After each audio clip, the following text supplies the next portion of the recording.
Dig In gives you advice about the best products for the season. It's time for the product of the week. Turf Builder Easy Seed. It's designed to build strong, deep roots for your lawn. It absorbs water like a sponge, expanding to surround the seeds in a moist, protective layer. Seeds will germinate in 7 to 14 days, giving you a strong, healthy lawn in dense shade and sunny areas. Turf Builder Easy Seed works well in poor soil, and it can be spread to prevent wear and tear. Apply in the spring and fall. Prepare the area by removing dead grass and loosening hard soil.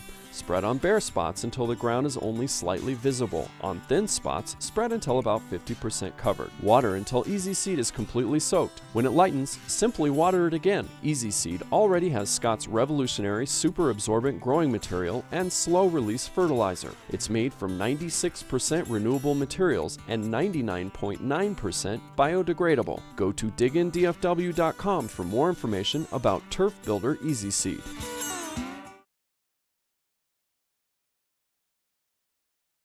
So if we have Stephen Chambly, and we have Shandor Gardens, and we have crepe myrtles and a shade bed, I love this segment. Let's see what he has for us.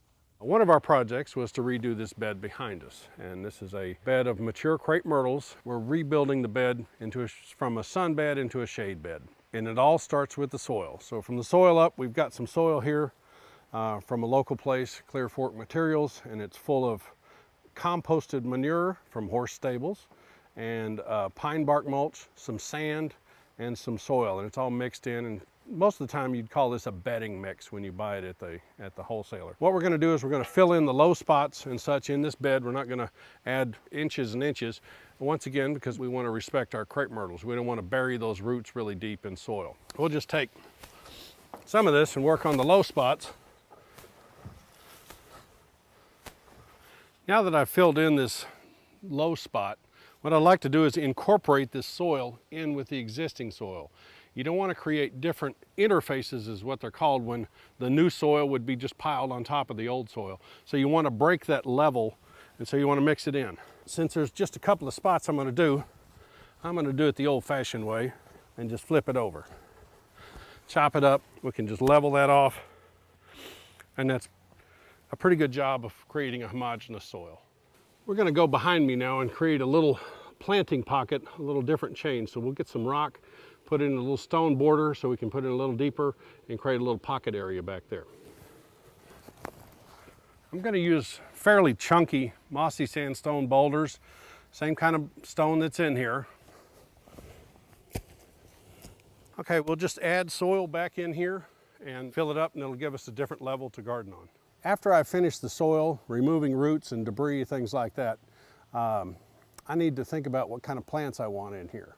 Now, I could go with some of the traditional stuff, azaleas, things like that, but quite honestly, we've got a lot of azaleas in the garden already. And because these are crepe myrtles, I don't want to drown them either. So I'm thinking about going with a primarily native and low water use garden. I may put in some little accent areas of like liriope just to give it a low ground cover effect there. I'll mix some columbine in here, probably in the small parts, because it doesn't get the rosette doesn't get that big. I'm thinking about American beautyberry, rock rose would do well. Some things like dwarf Yaupon holly would be excellent choices. It's an evergreen shrub. It would just create kind of a static evergreen background, and then that would be something that the deciduous plants could play off of. So if I do my shrubs, I'm going to do them toward the back of the bed, and then I'll plant lower, more evergreen things. I really don't want to put annuals in this bed because I want to plant it for the future and for perpetuity, and quite honestly, annuals cost a lot of money every year. When you're redoing your own area, get ideas. Native Plant Society is a great idea. Local garden centers are great places to go for help. Garden clubs, master gardeners, all of them will give you great advice on that. So don't just run up to the nursery and buy some stuff. Think about what you want to plant before you get your plant materials. Thank you, Stephen, very much. You can see why I like him so much.